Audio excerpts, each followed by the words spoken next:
In today's video, I'm going to teach you how to convert a Word document to a PDF using Google Drive. This process is incredibly handy, whether you're looking to maintain the formatting of your document or simply want to share it in a more universal format. In just a few minutes, we'll have your Word document transformed with ease. Let's jump right in.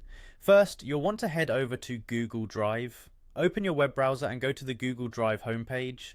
If you're not already signed in, you'll need to log in using your Google account credentials. Once you're in, you should see your Drive homepage with all your files. Now locate the Word file that you wish to convert.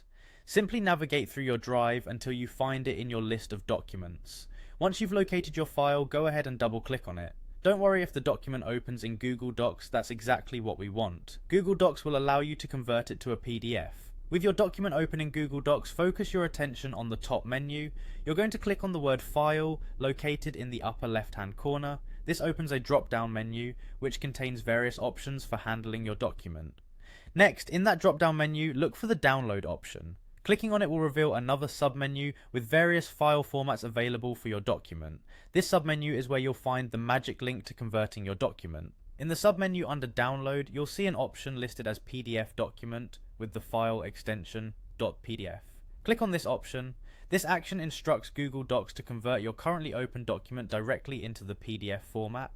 The conversion process takes just a moment and the file will automatically download to your computer, usually going straight to your default download folder unless you've set a different location.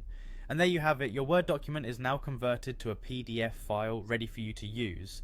This PDF version will maintain all the original formatting from your Word document, making it perfect for professional sharing or archiving. This straightforward method is convenient and doesn't require any additional software beyond what you're already using. If you found this tutorial helpful, remember to check out our channel for more tips on how to use Google services effectively and enhance your productivity with simple tech tricks. Thanks for watching and see you next time.